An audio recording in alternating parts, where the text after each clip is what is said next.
Hey, we're live. Hey, everybody, this is Randy Brown for Cammyman 2021 and the Mayor of Magic. What we're doing here, we're doing a late night writing stream. I am going to write 5 pages, and then after 25 minutes, I'm going to take a break, and then I'll talk for another 15 minutes, then do another 25 minutes, break for 15, 25 minutes, and then as soon as I have 15 pages, I am logging out. So if y'all have any writing questions, drop them in the chat. This is for writing questions only. This isn't for other topics. So if you have any writing questions, leave them in the chat. But for right now, I am going to start writing my new screenplay, 95. That's the name of the screenplay, 95, because it takes place in 1995. And here we go. And if this goes good, I'm going to do it again. But if people start trouble, we'll see. So there we go.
Okay, I am actually going to put 5 more minutes on the timer because actually I'm just going to put 3 more minutes on the timer because I'm on page 5 and I want to finish page 5. So going to put some right there. So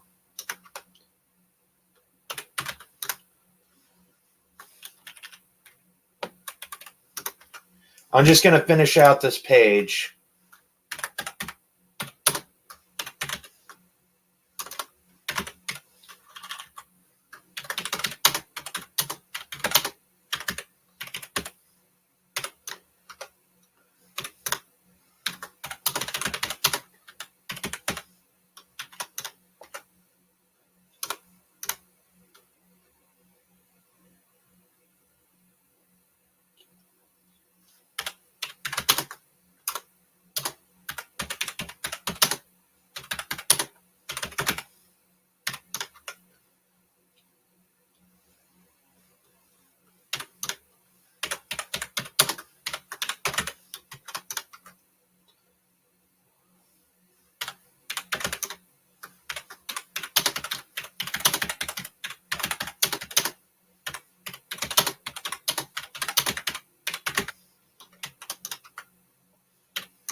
Okay, so I finished out page 5. Bam, did it. Now I'm going to set it for 15 minutes. Actually, you know what? Since you guys waited, we'll do a 16-minute break. And we'll start that right now. Okay, so right now I'm going to take all your questions. Hopefully y'all weren't blowing it up in the chat. Okay, so let's see. Fears Man is in the chat. He says, hope all is going well. Could you get Fears in here? I have some questions to ask him. We're not here for Fears. This is a writing stream. I'm here to ask and answer your writing questions. By the way, Randall, I have started writing my comic book.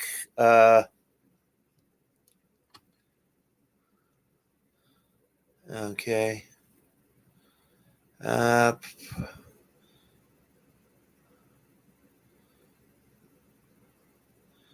Hey, Lucky Chucky says, hey, Cammy Man 2021, what's up? You got a new computer? What kind? I actually don't know what kind of computer this is. I think it's I think it's called the Republic of Gamers. It's a pretty good computer. It's pretty reliable. This computer is what I use to edit all my stuff on. So yeah. The new BH says, hey, Randy, hope you're doing well, man. The new BH says, Chucky E. Lucky Chucky says, hey, the new BH, glad to see you. Oh, hey, BH. And Exhume Visions. So, again, this is a writing stream. I got this idea from Abby Emmons. She's a pretty cool writer. So now that I got my 5 pages done, and it's exactly 5 pages, now that I got my 5 pages done, I'm going to crack open a cream soda. And I only want to do 15 pages today, so I'm probably going to do 15 pages and then end it. So if y'all have any writing questions, let me know. If you have any non-trolley comments, let me know. I'm not going to be reading any of the trolley comments. So, but yeah, trolley comments are not going to be read. Just let you all know. So if you have some real writing questions and you want some writing questions answered, let me know. But trolley comments will not be read. Can you write a Takusatsu themed hero? I don't know what Takusatsu is, so no. Also, what's the story about? I'll give you the basic concept of what the story about is. It's about a 30-year-old man who saves somebody's life. He gets murdered out of an act of selflessness. And in this world, God says, people who get murdered get a wish. And he makes a wish, and his wish is to go back to 1995 and know everything that he knew now. But he has the body of a 16-year-old. So he goes back to a school. He does all this stuff. So the way I would pitch it in like 5 seconds is I would say it's like Big, but reversed. Instead of a 16-year-old becoming a 35-year-old, it's a 35-year-old becoming a 16-year-old. So yeah. And it's I've had this idea for quite a while. One day I was watching Big, and I was like, what would the opposite of Big be? Like if somebody was going to write a sequel to Big, like we got Big, what about Small, or what about Little? So that's basically where I came up with the idea. So it's kind of an indirect sequel to Tom Hanks's Big. So that's basically the idea. And so it's a pretty cool idea. I already got it all outlined out. I got the outline in my head up here. I do very simple outlines. So I do very simple outlines.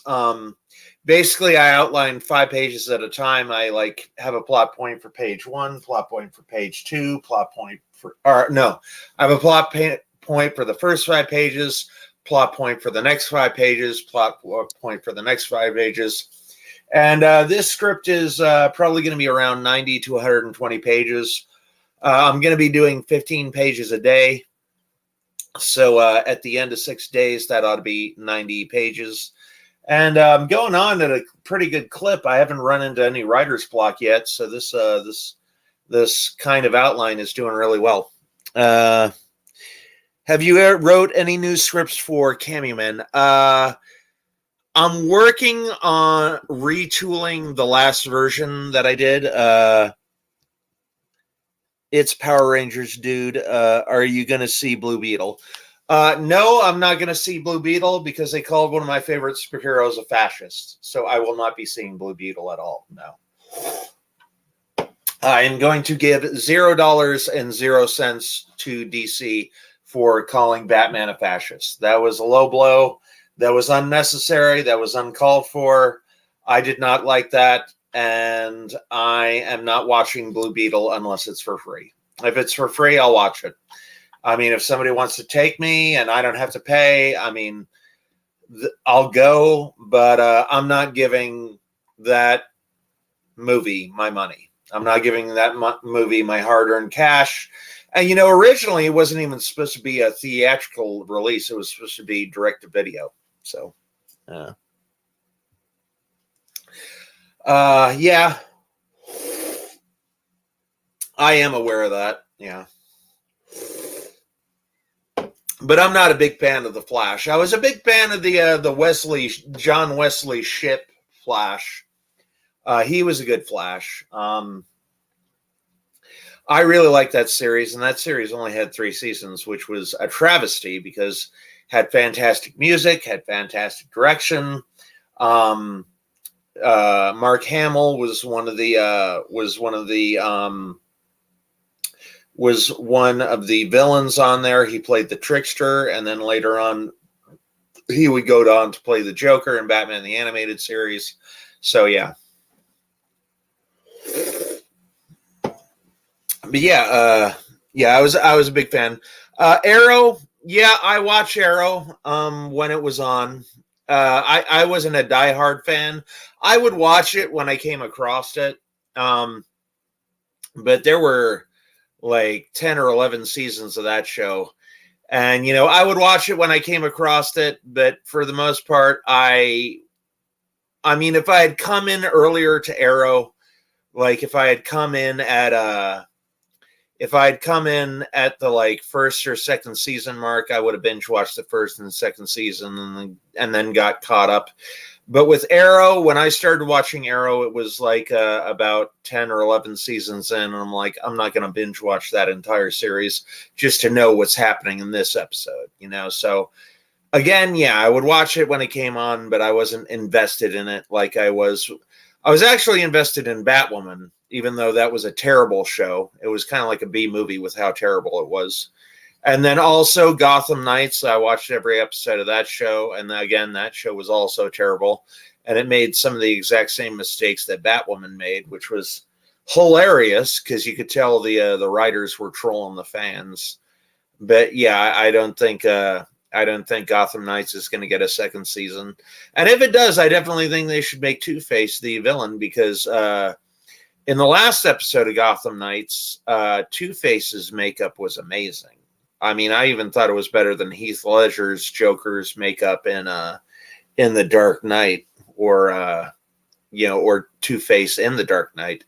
I mean, they really surprised the crap out of me with Two-Face's face in Gotham Knights. Nobody. Yeah, I'm not going to talk about that. Not going to talk about that. So, yeah. Yep. Again, we don't want to talk about anything controversial. This is a writing stream. So I'm about to get we got 6 minutes to go until I start writing again. So yeah, just yeah. I have nothing to say on that topic. Yeah, he is nothing but bad news. You are correct. And but yeah, I'm looking forward to see what I'm looking forward to see what the new DCOU brings. They got a producer who's really good at making he's really good at making movies about obscure characters. He did Guardians of the Galaxy, and then he revitalized the Suicide Squad. And then he did Guardians of the Galaxy 3, which is probably the best movie Marvel has done in the past 5 or 6 movies.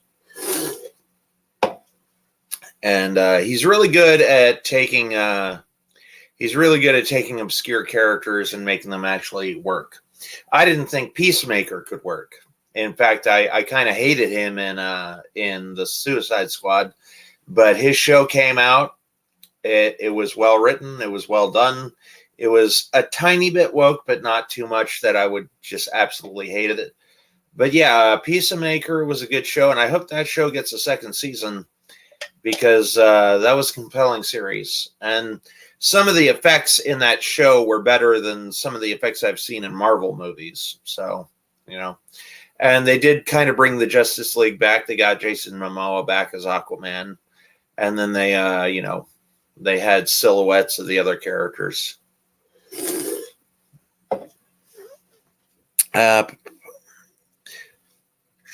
Triple says Randall the Mandel.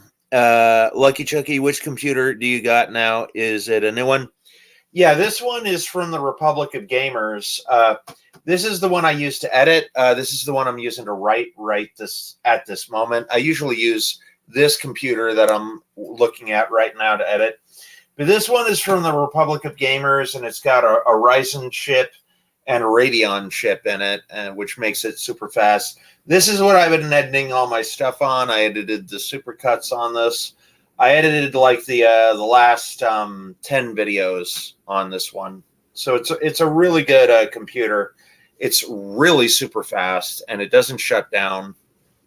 My POS computer from like 2005 is back over there. But yeah, it's a real good computer. Sorry, went to get water, so Aquaman. Well, it didn't work. I also got a Ryzen desktop. Yeah, Ryzen. Well, the reason I got the Ryzen thing was because it was It was because um, I needed it for editing because I got another new computer like about 2 years ago, and it was brand new. And I tried to upload DaVinci on it. It said, "Oh, your GPU is not doing anything with this computer. Your GPU is incompatible with this computer." I'm like, son of a bitch. I paid like $500 for this computer. And so then I tried to upload Adobe Premiere Pro, and it's like, "Oh, your GPU is not available. It's not compatible with this computer." I'm like, damn it, I spent like $500. So like later, later I decided to get this. This one's $1,200. I'm not trying to flex, but yeah, this is an expensive computer. I should have just bought the $1,200 computer. There's a psychologist. His name is Richard Bandler. And Richard Bandler says, if you have the choice between buying something cheap and expensive, go for the expensive because you get what you pay for. And, the expensive thing is less likely to break down. It's more likely to have all the features you want. So if you have a choice between something cheap and expensive, get the expensive thing.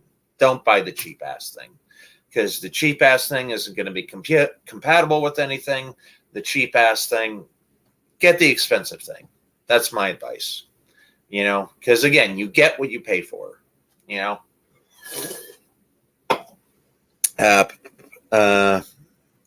Randall, what are some of your favorite obscure words? My favorite obscure words, neurolinguistic programming, isopraxism.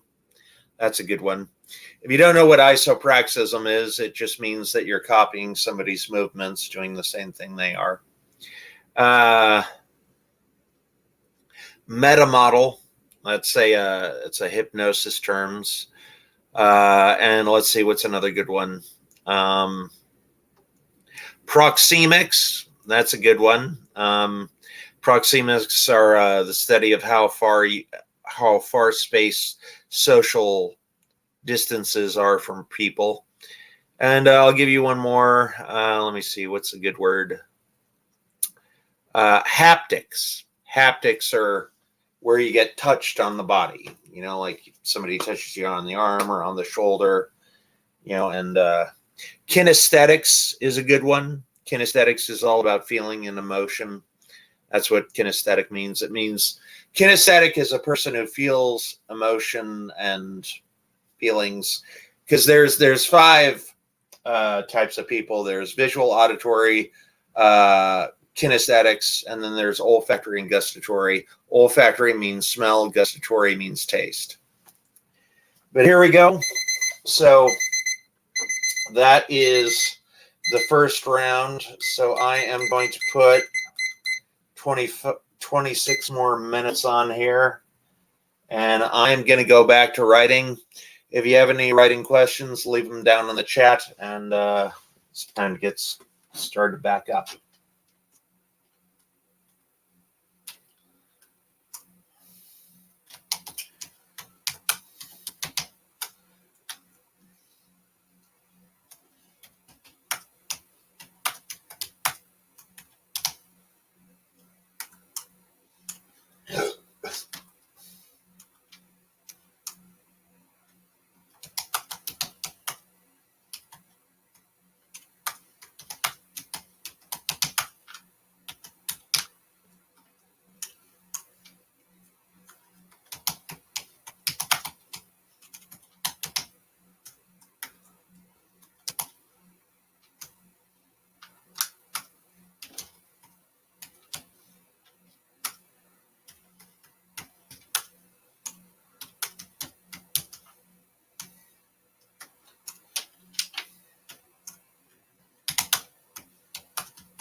Bam. Finished it early. So I'll give you guys some extra minutes during the break. Give you 18 so we can answer some more questions. All right. Here we go. Let's check some questions out.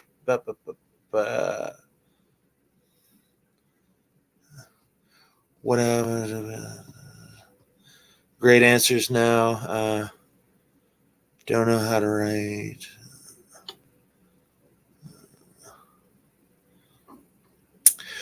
Quattro, write them as normal people and don't try to write them as black people.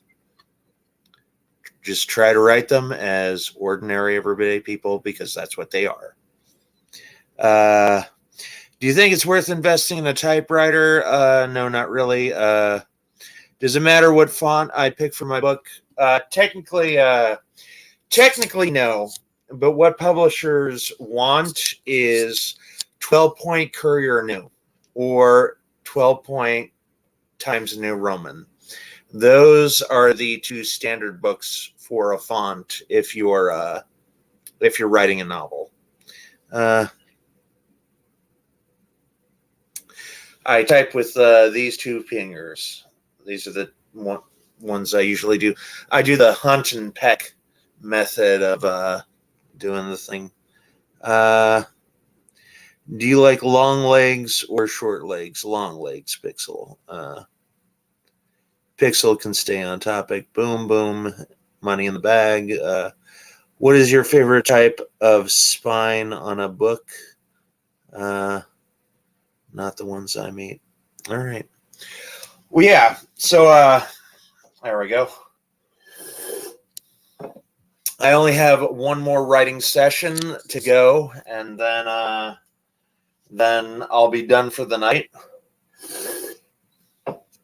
Again, what a lot of people don't know is I have a 10-minute outlining process. It takes me from full outline in 10 minutes. And it's really simple. You just write a plot point every 5 pages. So if you have a 100-page script, that's only 20 plot points, you know? So you got the first two 5 pages, which is 10, and then the next 2 5 pages, which is 20. And you just go on like that.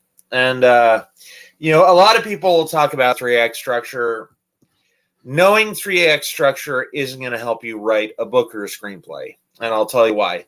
Knowing that a movie or a book has a beginning, and middle, and end, it's not useful. It's about as useful as knowing, oh, you got to have one sentence after the other, you know. And to be honest, a lot of famous TV shows and a lot of famous movies and a lot of famous Shakespeare plays aren't in 3 acts. You know, Law and Order and procedural shows are sometimes in 4 to 5 acts. And Shakespeare's Romeo and Juliet, Hamlet, and Shakespeare, Romeo and Juliet, Hamlet, and a lot of his famous plays take place in 5 acts. So I don't like 3-act structure. And, you know, Pilar Alessandra of the On the Page podcast says, oh, yeah, we do 3 acts at On the Page. We got Act 1, Act 2A, Act 2B, and Act 3. And I'm like, yeah, that's really 4 acts. That's not 3 acts. That's 4-act structure. So, yeah. So 3-act structure is good if you're writing a sitcom, because in a sitcom, there literally are 3 acts. There's before the first commercial break, before the second commercial break, and then the end. So sitcoms actually, 3-act structure is good, valid for sitcoms, but everything else, you know, James Cameron for Terminator 2 plotted out 6 beats for Terminator 2. He said, you know, you got one with the Terminators coming to the mall, one with the Terminators at Pescadero, one with the Terminators, you know, at Miles Dyson's, one's at Skynet, one on the highway, and then one in the smelting plant. So James Cameron used 6 plot points, 6 acts for Terminator 2. Just to let you know all know. I mean, again, three-act structure is probably the most basic structure of all time. And again, it's not going to help you. It's not going to help you write a screenplay, And a lot of screenwriters trying to three acts. It's not going to help you, because I like James Cameron's 6 acts because it gives you little modules. And if you have 6 acts in a screenplay, all you got to do is write in 15-page increments.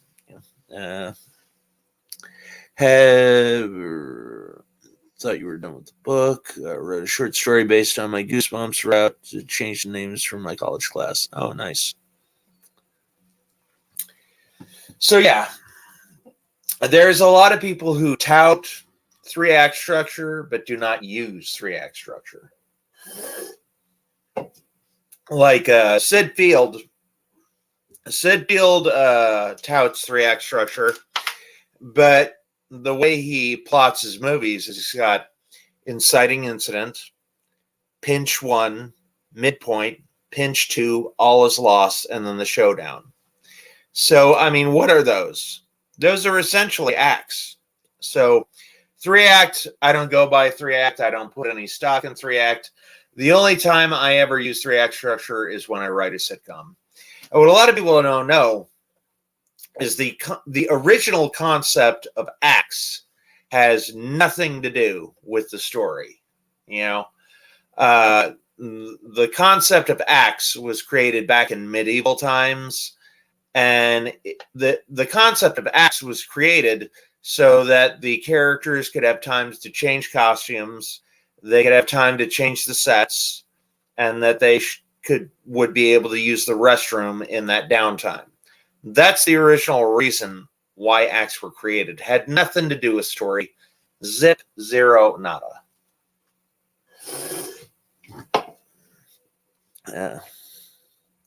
Who is an underrated writer? David S. Goyer is really an underrated writer. He's a great writer. I think he gets a lot less credit than he deserves. An underrated writer, David S. Goyer, definitely. He wrote the first 3 Blade movies. He wrote a lot of the Blade TV series. He did the story for Batman Begins. He did the story for The Dark Knight, and he wrote The Dark Knight Rises. And The Dark Knight Rises is also an underrated movie because even though The Dark Knight is my favorite movie, I've watched The Dark Knight Rises more than any other Batman film, probably for Catwoman's ass. Like Anne Hathaway was popping out of that suit, man. She was freaking, oh my God. Anne Hathaway is one of the most beautiful women on the planet right now. Right now. I say right now because beauty is fleeting, as the Bible says. But yeah, man, Anne Hathaway in that Catwoman outfit, ooh, bam. And what I like is some writer or some newscaster said, "How did you get into that Catwoman outfit? Like, what was your diet regimen?" And she turns to him and she goes, "Why are you thinking of fitting into a cat suit?" And if I was that newscaster, I'd be like, yeah, I am. Probably not the way you're thinking. Be in that cat suit with you. Yeah. But yeah, Anne Hathaway, she should get her own Catwoman movie. Halle Berry, she had her chance. It's too late for Michelle Pfeiffer. Cameron B. Condova could probably pull it off. But yeah, I think Anne Hathaway deserves her own Catwoman movie. And I would love to see a Catwoman movie written by David S. Goyer and directed by Christopher Nolan. That'd be a hell of a movie. Yeah. What is harder, to write a sitcom or a drama? Sitcom is definitely easier. Again, for sitcoms, I would use 3-act structure. And the basic, there are tons of structures out there. There's Dan Harmon's Story Circle. There's the hero's journey. There's the Save the Cat structure. And then the Save the Cat structure has 10 different structures within the genre of the show, the the beat sheets. So there's tons of different structures that you can use. There's not just one. And anyone who tells you, oh, there's only one structure, but is lying their ass off. Sitcoms are easy because here's how I do a sitcom. Act 1, introduce the problem. Act 2, the problem gets worse. Act 3, the problem is resolved. And that is, bam, sitcoms in a nutshell. And, you know, I take a lot of sitcoms because the writing is horrible, you know, because a lot of people ask me to rewrite their sitcoms for them. And I love it when the sitcoms are horrible because then I know this script is terrible. So anything that I write is going to be funnier than this right now. And I actually like it when I have to rewrite entire scripts. Like when somebody sends me like 100-page or 105-page script, I'm glad, and I like that. And the reason I like that is because all the character work is done for me, all the backstory is done for me, all the character dynamics are there. All I have to do is rewrite it with better characterization and better jokes. And like I could see when I get like an entire script, I'm like, okay, here's what works. Here's what didn't work.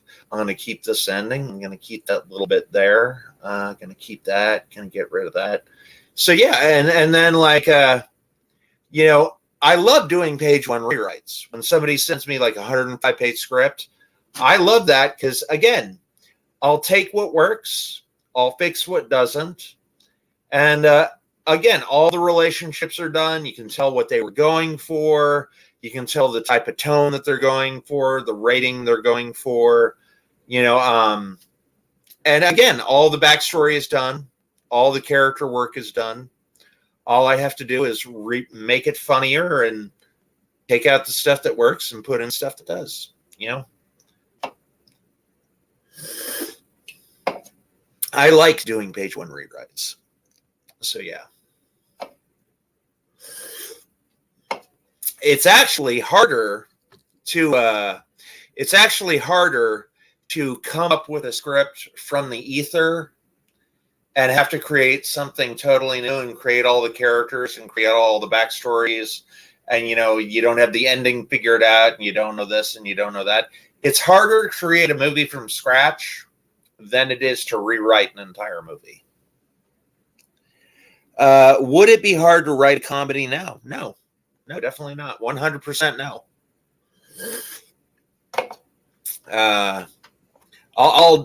I'll do one later. Again, if this stream is successful, I will. If this stream is successful and it gets lots of views and gets lots of likes, I'm going to do more of these. Can't say anything. Oh my God.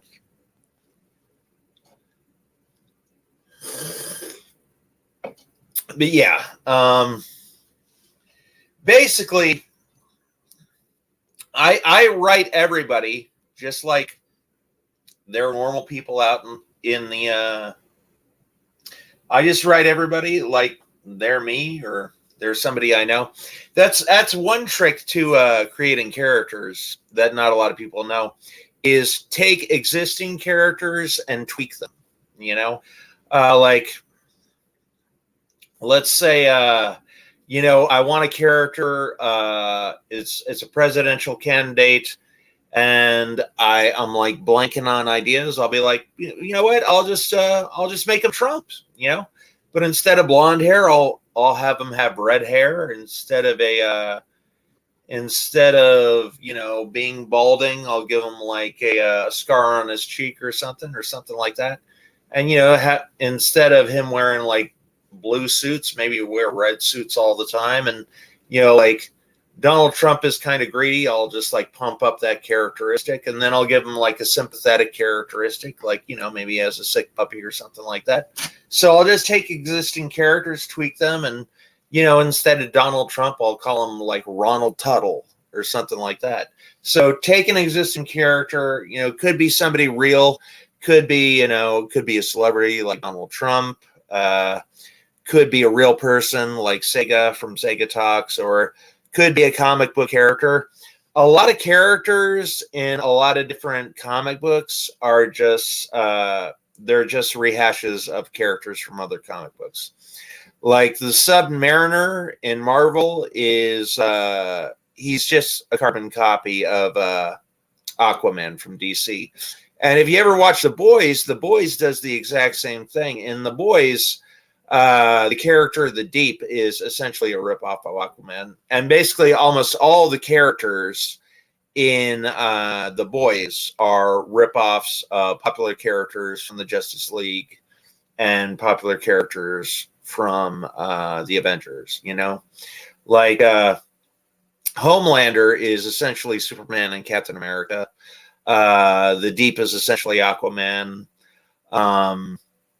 The Mare Queen, the female Amazon woman from I don't remember her name from The Boys. She's essentially Wonder Woman, and and A-Train is essentially the Flash from DC. Yeah, I know it's DC, and like again. A lot of characters and a lot of really super famous characters are just characters that already exist with a few tiny tweaks, like Homelander is essentially Superman, but instead of having a Boy Scout personality, he has a narcissistic, intimidating personality.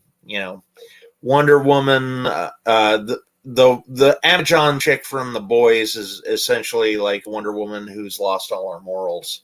So yeah, you just take an existing character, tweak them a little bit, and change the name, change a few features. Maybe change the hair, change the eye color, change what they wear. Maybe if they're skinny, make them fat, or if they're fat, make them skinny. And it's really simple. It's a really good and easy technique. Yeah. How's everyone's night? Are you going to watch Blue Beetle? No. Nope. Not going to watch Blue Beetle at all. Have no desire to watch that show. Not going to do it. Not going to do it. No.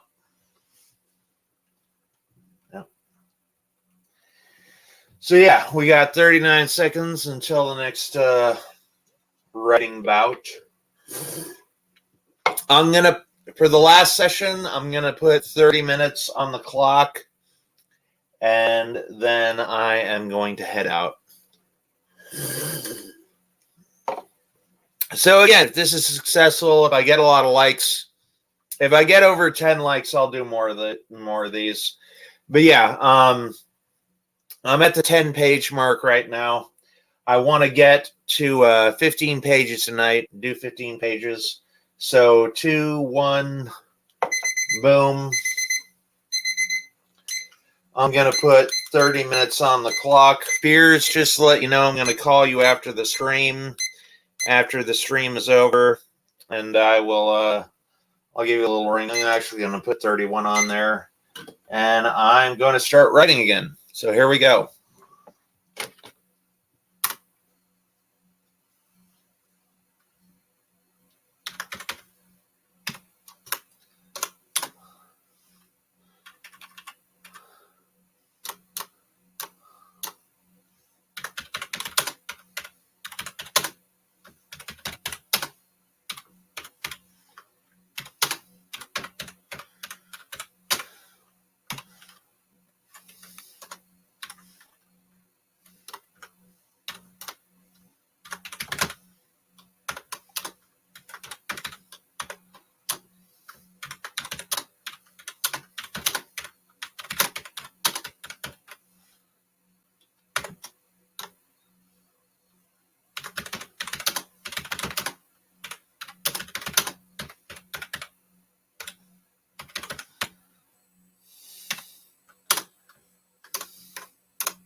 Okay.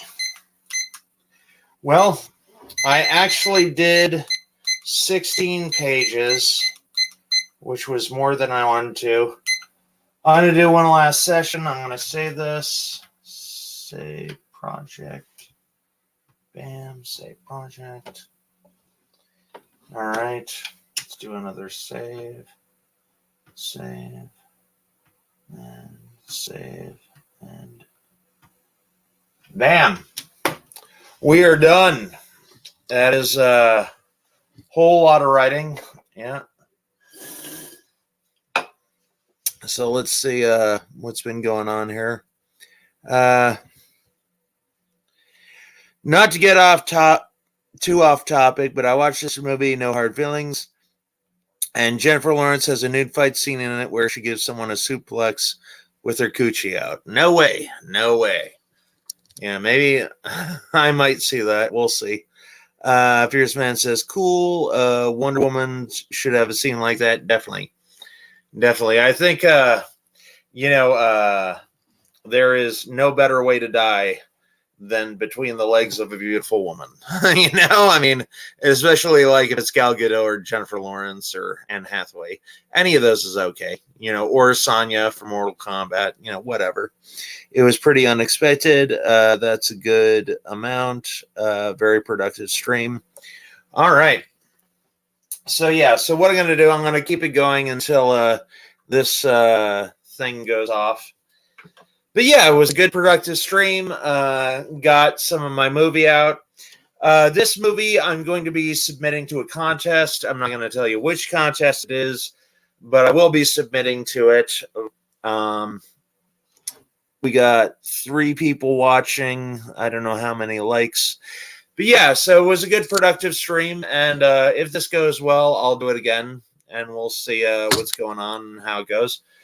So yeah, if y'all have any writing questions, let her rip. Again, I have a way to outline that only takes me 10 minutes. And you go from full outline to script. And basically, if you wanted to write a script in 6 days, you would basically just do what I did right there. Write for 30 minutes, take a 15-minute break, then write for another 30 minutes, take a 15-minute break, and then write another 30 minutes, and then boom, you're done for the day. If you do this for 6 days, at the end of 6 days, you will have 90 pages. And it'll be a breeze, it'll be a snap, and there you go. So I get my Hershey's bar for reward. Got to reward yourself. Otherwise, what's the point? So yeah, there you go. Yes, Visions. It was a very productive stream. And again, we'll see how many people like this. And if a lot of people like it, I'll do it again. And, I just came home from karaoke. It was a good night. Wowed a lot of people, put a lot of smiles on people's faces, and it was a good night. Have you ever had cherry Fanta? Yeah, cherry Fanta's pretty good. The drink of choice right now is the Great Value Cream Soda. It has 180 calories. I just had one, and then let's see how many calories this chocolate bar has. 360 per container. Well, there you go. But yeah, that was fun and that was good. And again, my inspiration is Abby Emmons. She's a great writer. She does a really great job. And I've been doing watching her stuff and learning from her stuff. But yeah, it's a fun stream. I'm watching Arrested Development. You remind me of Gob. I don't know who Gob is. I don't watch Arrested Development. Now I'm going to have to take a look at that. I'm going to have to find out who that character is. Is his name Gob or Bob? Now I'm going to have to look this guy up.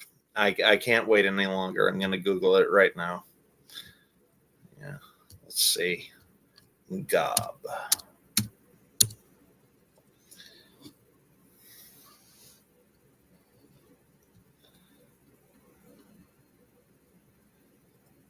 Oh, yeah. Yeah.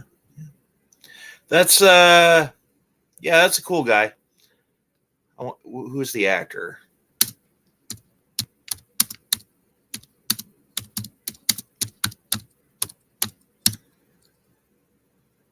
Uh, no, it's not Jason Bateman. I know that. Gob Bluth.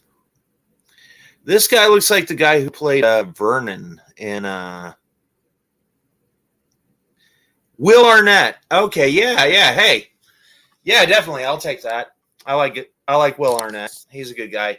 He's the guy that played Vernon in the Ninja Turtles 1 and 2. I like those movies.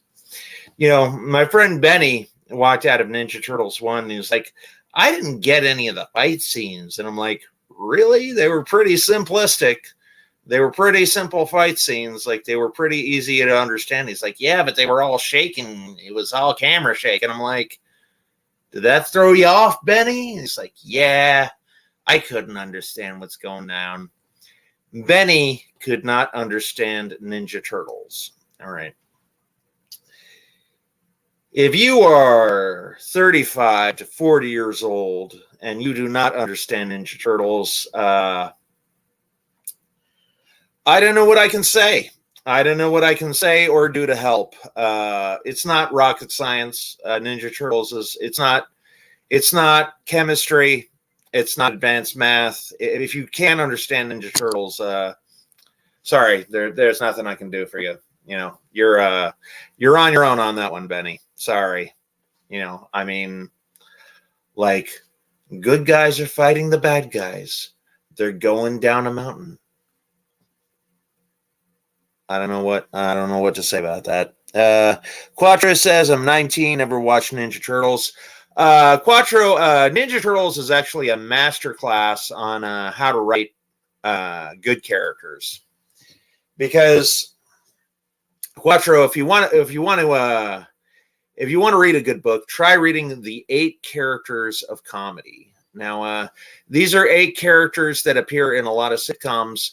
Like, one is the lovable loser, the weird one, the smart one, the dumb one, the womanizer, the neurotic one, the out of this world guy. So yeah, there's 8 characters of comedy, and these 8 characters span across many different shows, like Power Rangers for one, and another one is Saved by the Bell, and then the other one is Ninja Turtles. See, what I like about Ninja Turtles, if they give you everything you need to know to understand the story in the opening theme song. You know, Leonardo leads, Donatello does machines. So Leonardo's the leader, Donatello is the nerdy one, and then Raph is cool but rude, so he's the mean one. And then Michelangelo is a party dude. He's the guy who likes to party and just chow down. And then the same was true for Power Rangers. The original Power Rangers had very archetypal characters. Like Kim was like the Valley Girl, or she was supposed to be the Valley Girl. They wanted Amy Jo Johnson to play Kim as the Valley Girl, and she was supposed to be blonde originally. And then, you know, when they did the second Power Rangers, they made Kat, you know, the blonde. But Rocky was like the serious leader. Trini was really good at math. Billy was really good at science, and Zach was the funky one who was good at dancing. And then Tommy was the one who was really the best fighter and the leader of the group.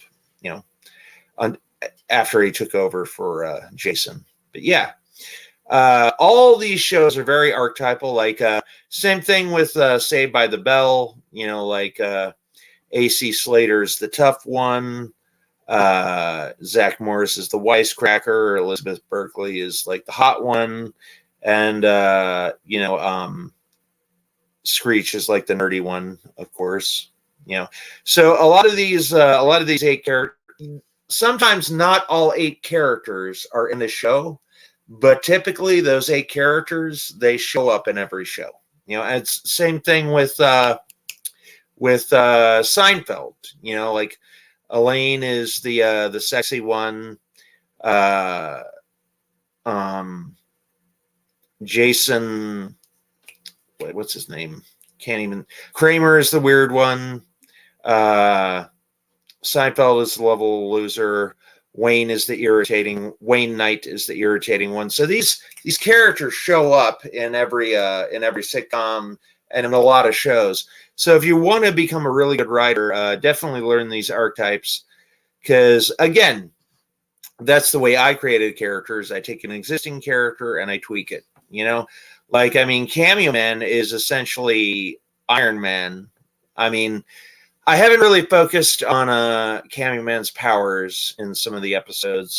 Some of the episodes focused more on the character dynamics between Cody and Ray. But he has a super suit, and Cody has a super suit, just like Iron Man has a super suit. And and then I borrowed from Batman, where it's like Batman and Robin. It's like Cameo Man, Cameo Kid. Yeah. But yeah, the original 1989 show of Ninja Turtles is a masterclass in writing, a character writing. And then, even like April was the sexy one. And then like, Velma was like the nerdy girl. And then like Vernon was like the irritating one. And they switched that up a little bit in the live action movies. But yeah, it was really good. And we got 6 minutes left, almost 7 minutes. So yeah, if you got any writing questions, drop them in the chat. El Dropo those in the chato, mi amigo. And Fears, if you're awake, I'm going to be calling you pretty soon. So yeah, it was a good little stream. Now, what's cool is I got Canva now.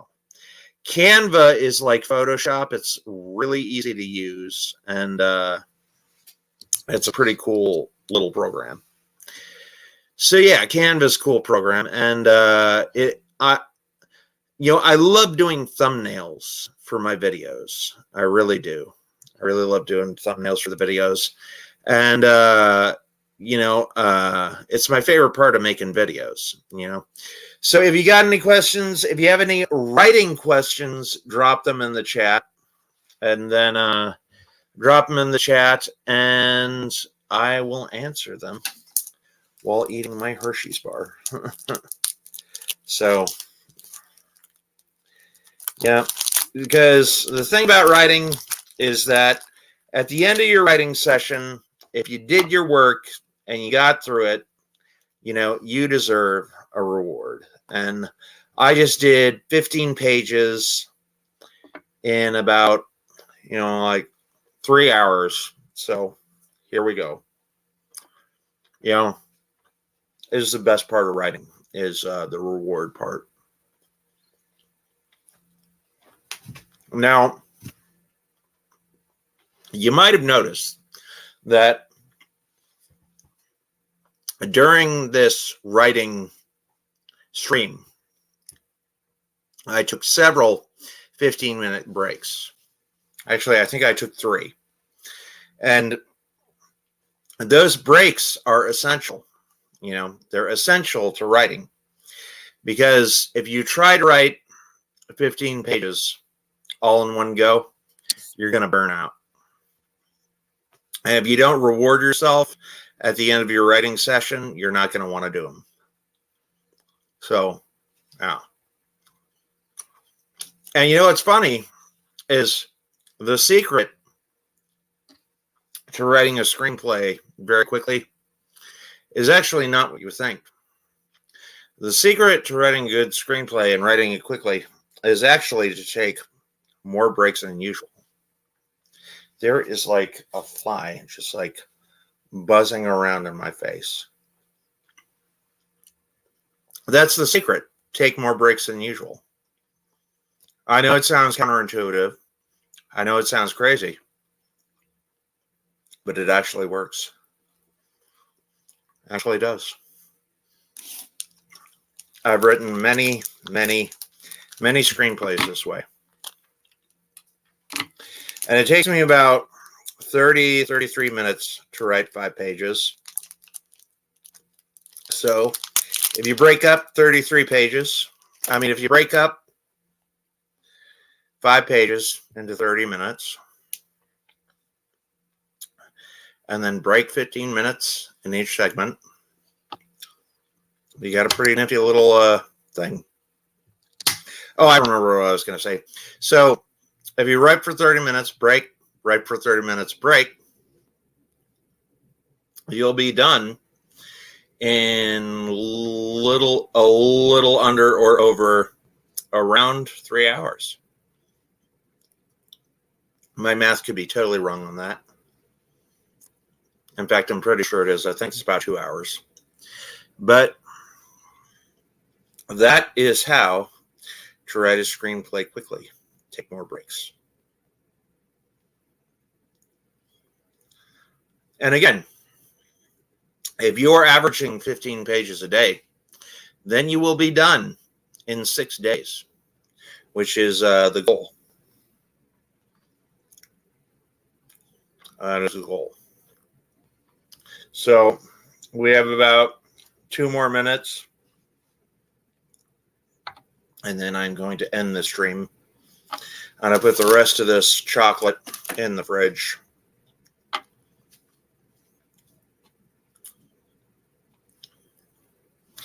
And you got any writing questions, let her rip. Now's the time. And then we'll see how I'm doing tomorrow. And if I like this script and I want to share it, I might share it on a much later stream, probably like 3 or 4 months from now, when I've had a chance to tweak it and get it into shape.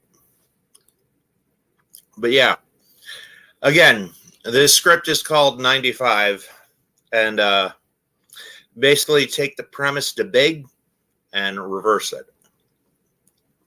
And it's called 95 because it takes place in 1995. I might call it a different, I'm pretty certain that that's just a tentative title. That's just what I'm calling it on my computer. I had a few other titles.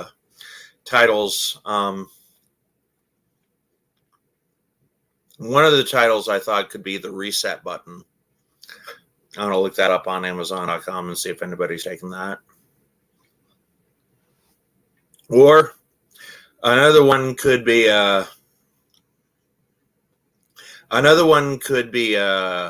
full circle, you know, because the at the end of the movie, we wind up at the beginning of the movie, which is really good. So is this your own work? Yes, it is. It is my own work.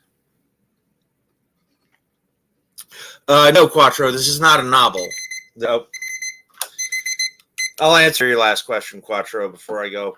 No, this is not a novel. This is going to be a screenplay, and I'm going to submit this to a famous screenplay festival. And, if it's successful, I might write the novelization of the screenplay. But no, this is not a novel. This is a screenplay. So, yeah. So, there you go.